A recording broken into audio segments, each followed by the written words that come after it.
Volonté de chacun d'y contribuer, tu vois. Moi, si j'avais été de mauvaise humeur, j'aurais rien dit. C'est une disposition, l'autre. C'est toujours une question de disposition. C'est pour ça que je me suis permis un peu d'insister avec ce grand gaillard de physicien, parce qu'il n'avait pas envie. Oui, au début. Il revenait de la piscine, etc. Mais c'est un rêve de gosse de parler avec un physicien de ces domaines-là. Moi, je lis des livres et il l'a très bien compris d'ailleurs. Très bien compris. Et sa femme était un peu ennuyée parce qu'il doit faire ça à peu près à chaque fois qu'il va acheter des Oui, amis. j'avais aussi l'impression qu'elle. J'ai essayé de. Mais bon, il va pas tous les jours rencontrer des. Exactement, exactement. Il n'en avait pas. Peut-être une fois tous les 10 deux jours. compositeurs en face de lui. Oui, exactement. Non mais ça va. Hein, surtout quand je lui dis Virkam, c'est drôle. Ah, cette anecdote des cris de cochon, je me délecte à la varier à chaque fois parce que c'était un truc quand même initiatique de la nouvelle génération dans sa dans son arrogance extrême. Il est à l'IRCAM et c'est pas une question de personne, mais il faut quand même le faire.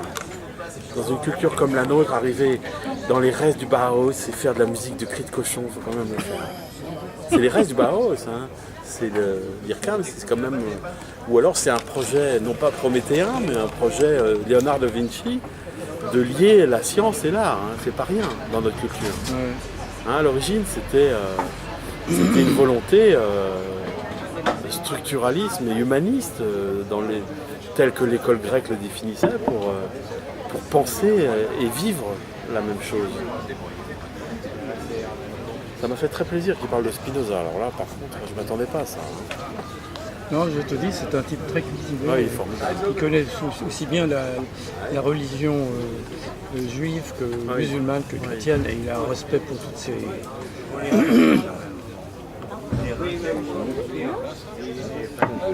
Qu'est-ce que tu fais avec ton truc là Qu'est-ce que tu fais avec ton truc là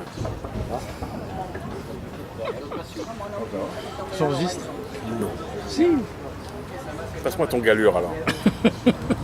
Et alors, on va vous parler de la musique au sérieux. C'est vrai que là tu fais vraiment Coluche comme ça.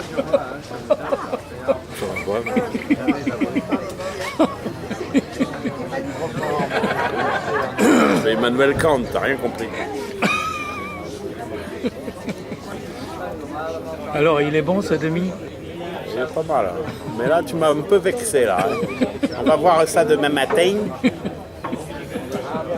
Tu m'as un peu escagassé même. Avec ton coupé Pigeot là. Fabriqué en Chine en plus. Et là c'est quoi là? La technologie n'était pas foutue de dessiner. Bon. Stop. Copyright. Je ne vois pas d'activité, peut-être le marathon, ou la danse, peut-être. Mais tu peux pas le faire jusqu'à 80 ans. Qui est un exercice de la patience qui finalement creuse plus profond que la fulgurance de peindre. Au final, il y a un grand plaisir à peindre. Tu es là, tu vois ce que voit l'autre, tu manipules les couleurs, tu les touches, tu vois la forme. Alors que dans la musique, tu vois rien, tu n'entends rien, tu dois imaginer, tu es avec des codes, tu dois te soumettre à ces pauvres instrumentistes qui, madame, ma mère, ils sont trop malheureux, il faut les respecter. Il y a tellement d'intermédiaires. C'est dément. Et puis les codes, tu dois les réinventer, en même temps, ils ont été de l'histoire, tu n'en veux plus, tu les veux, tu les aimes, tu les détestes, et le pauvre chef d'orchestre. Enfin, il y a un certain nombre au-delà des limites de la patience, au-delà des limites de ce que peut supporter un corps, finalement, être assis, à ajouter, en plus c'est discret, tu ajoutes chaque note après chaque note, c'est pas comme un écrivain. Un écrivain, quelqu'un rentre dans son bureau, il va pouvoir lire le texte à quiconque, à autrui. Tu peux même le simuler tu peux pas simuler un concert quand tu écris une pièce pour orchestre à quelqu'un qui rentre. Tu es obligé d'avoir. Enfin, c'est impossible. Donc, et en même temps, tu ne sais absolument pas où tu vas. Enfin, si tu es un peu honnête, hein. Sinon tu récites. Si vraiment ça te passionne, tu sais pas trop comment le faire. Les outils qu'on te donne pour le faire, c'était pour un autre langage. Donc c'est pas les bonnes chaussures, c'est pas le bon chemin, et finalement, au bout du compte, c'est passionnant, parce que tu te découvres dans des terres que tu avais toujours espéré conquérir. Donc ça fait qu'au bout du compte, tu oublies l'impatience, enfin le manque de qualité de l'impatience. Et c'est étonnant quand même. À part quand je faisais des maquettes, quand j'étais petit, cet exercice de la patience, je le connaissais pas. Même marcher en montagne, c'est plus fulgurant. Bah, tu as un sommet, je sais pas, il y a une partition pour orchestre, tu mets 1 an à les écrire. Et le moment où tu arrêtes la partition, tu te dis mais... C'est vrai que marcher sur un sommet, ça peut se comparer, c'est une longue marche de 4 ou 5 heures, et tu fais des petits pas, puis tu es soufflé, et après en haut, c'est vrai que c'est comme si tu avais terminé une œuvre. Hein. L'alpinisme, c'est très proche.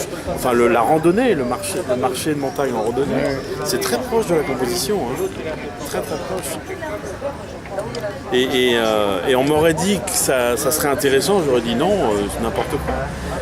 Mais le fait qu'il y ait un concert au bout qui soit alors là de la totale fulgurance et de la densité absolue, c'est quand même en 20 minutes quelquefois, 18 mois d'expérience de ta vie, ça c'est extraordinaire. Ça c'est vraiment de la jouissance pour le coup. Vraiment. Même dans la musique de film, j'ai découvert ça. Et c'est dommage qu'on n'ait pas parlé avec Joël du temps, parce que c'est la question du... La patience, c'est quand même la question de celui qui prend son temps a toujours raison. Dans tous les domaines. Mais ça reviendra, vous allez certainement vous revoir. Hein. Ouais, j'espère. Je sais pas. Non ?